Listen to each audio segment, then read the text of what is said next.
എന്റെ പേര് ആരാധ്യ. എന്റെ പേര് അകൃഷ. ഞങ്ങൾ ട്വിൻസാ.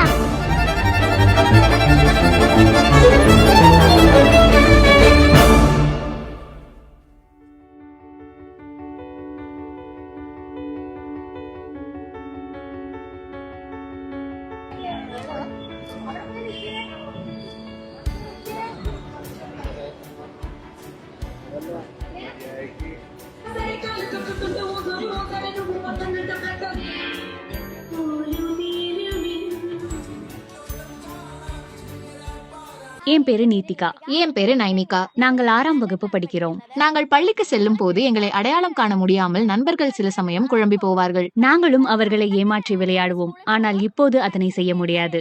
அவர்களுக்கு இப்போது எங்களை நன்றாக தெரியும். எங்கள் ஆசிரியர்கள் இப்போதும் எங்களை பார்த்து குழம்பி விடுவார்கள். ஆனால் எங்கள் பெற்றோருக்கு எப்போதும் குழப்பம் வந்ததில்லை, பின்னால் திரும்பி இருந்தால் தவிர. മറത്തില്ല. എന്നാലും ചില സമയം ഞങ്ങൾ തിരിഞ്ഞു വെക്കുമ്പോൾ അച്ഛനും അമ്മയ്ക്കും മാറിപ്പോകും.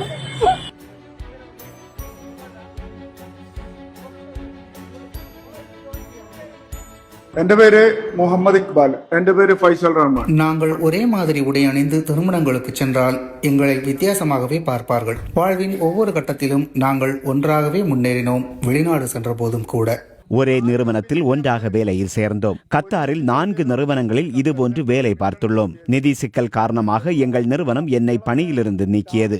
அப்போது நாங்கள் இருவரும் ஃபைசலும் வேலை இழக்க வேண்டும் என்று வேண்டினோம். கடவுள் ஆசியால் 6 மாதங்களில் அது நடந்தது. வேலை இழந்த பிறகு எங்களைப் போன்று சந்தோஷமாக நாடு திரும்பியவர்களை பார்த்ததில்லை என்று எங்கள் நண்பர்கள் கூறினர். எங்கள் திருமணம் ஒரே நாளில் நடைபெற்றது. ஆனால் இரட்டையரை நாங்கள் திருமணம் செய்து கொள்ளவில்லை. நான் அபின், ஒரு தச்சர்.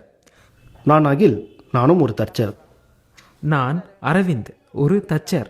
பள்ளி பருவத்தில் நாங்கள் நிறைய சண்டையிடுவோம். இப்போதுதான் அதை நிறுத்தியுள்ளோம். ഒരു സംഘടനയാണ് ഓൾ കേരള പോലീസ് കമ്മ്യൂണിറ്റി.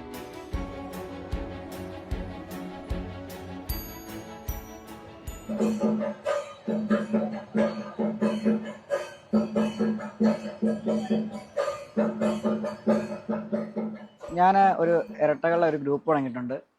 2018ஆம் ஆண்டு கேரள இரட்டையர்கள் சமூகம் என்ற வாட்ஸ்அப் குழுவை தொடங்கினேன். அதுதான் இப்போது பெரிய அமைப்பாக வளர்ந்துள்ளது. இது எங்களின் 3வது சந்திப்பாகும். இதில் 145 இரட்டையர்கள் 4 ட்ரிப்ளெட்ஸ் பங்கேற்றனர்.